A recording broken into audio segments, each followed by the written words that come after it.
When I got out, I realized pretty quickly, like, I missed being needed and having a purpose. That's the biggest thing, is like you miss having that purpose of defending the country to being like, now I'm a guy who does spreadsheets, right?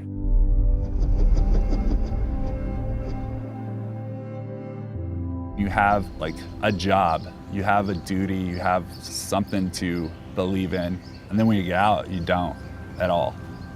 I had packed up all my stuff and I moved up to Indiana. And I spent probably 6 months living at my parents' house.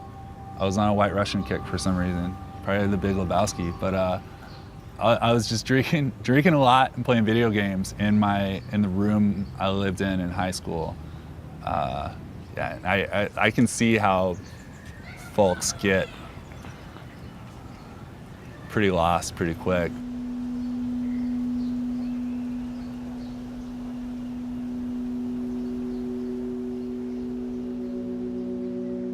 When I first came home, I was still in soldier mode, right? I was still physically fit.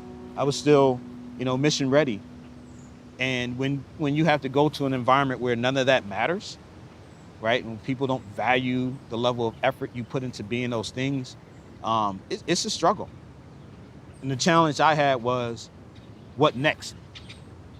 I recognized how many veterans were just out here without any leadership, without any guidance, the lack of connectivity. And it helped me understand what my contribution could look like. I can still do good things for people. I can still help take care of my fellow veteran. Like, you can do full-time in the military and retire and you still have half your life left to live. Are you only going to talk about that 20 years that you were, in the military? You're only going to talk about the times that you were a first sergeant or a commander? Like, no. Like, do you want to go be a football coach? Do you want to go be a regional director at an organization? Do you want to be a CEO? Do you want to be a teacher? Whatever you want to do, like, just go do it. I wanted a job where I could have impact and purpose. For me, it was the job that I have now that I found, Team Red, White, and Blue. Like, for me, that was the turning point in everything.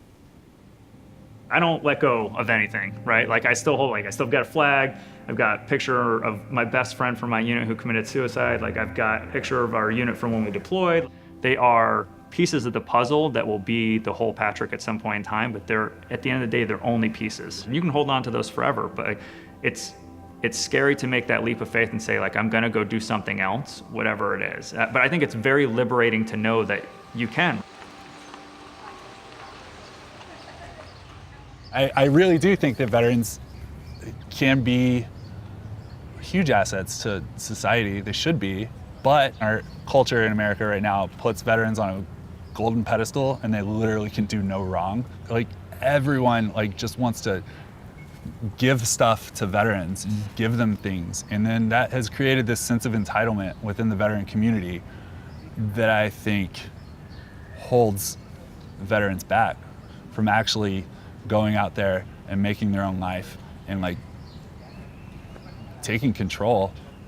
Once that kind of started clicking in my head, that sense of agency and my ability to create my own path and to really break outside the box that I thought I was in. Once that clicked, I went for it, dove out of that box. So my life was saved by my Afghan translator. I'm only sitting here talking to you because he killed 2 Taliban fighters who were about to kill me in a battle 10 years ago. He helped me experience the war in a truly human way. He humanized the environment around me, the people around me, and as a result got me to care about them in a way that I wasn't fundamentally expecting to when I first arrived in the country, if I'm being completely honest. I was mission focused, I was there to take care of my people and get home. By the end of the war, there had been an additional goal, because I think many of us came home realizing in hindsight we didn't accomplish the entirety of the mission that we set out to. And in so doing, we also left a number of people who are now behind and are far more vulnerable than they had been previously, and that's kind of on us. Having helped 6,000 Afghans and Iraqis come to this country and start new lives, that helping them come here and keeping that promise is the most therapeutic thing I have ever done. Full stop. When I peed on that stick and it said pregnant, it's like, crap, okay, I can't smoke my cigarettes, I can't drink my Red Bull, can't drink. I actually have to care about being alive. Crap. So he really, just him existing really was a catalyst for me to want to not just, I guess, wallow, just to try to do something.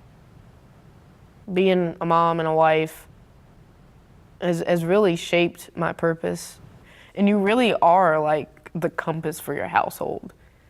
And, we find the socks that match. We cook the food that makes people's bellies fat, We kiss boo-boos. I'm just so thankful to have the both of them. To have their love, even when that love is poop. Because my son missed the toilet seat and the poop is everywhere, which I'm still trying to figure out how that happens. How do you miss an entire toilet seat,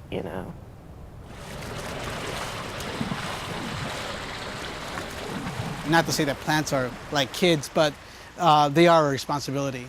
And that kind of gives me a good reason to sort of keep going in the morning at least to get up. Believe me, there's a lot of times when I've sat down. There used to be avocado trees over here, and I would sit down under these avocado trees and go, God, what did I get myself into? Because it requires commitment, right? And I don't know, at the time you don't know when you're ready to commit, And so once you start something like this, and it's gonna cease if you don't continue to commit, things are gonna die, and that money that you initially invested, or that time, or whatever energy was invested, is gonna go to waste. It's hard to see the return on that. What's that end look like? And what's that end feel like? It's a choice, sink or swim. The problem that we don't realize is that we're here on borrowed time. When people transition, they always tell others that they want them to do the stuff that they've never had a chance to do. So you'll hear somebody say, well, go out and go to Paris, or go out and marry the woman that you love. Doing the work in hospice has really made me focus on living the best life I can. Because these people who are on hospice, they have a time frame in which they're gonna die.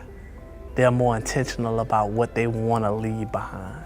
And what I do is I get to peek into the future and say that every day I'm gonna do the best I can to live on purpose. That's it. I'm living on purpose.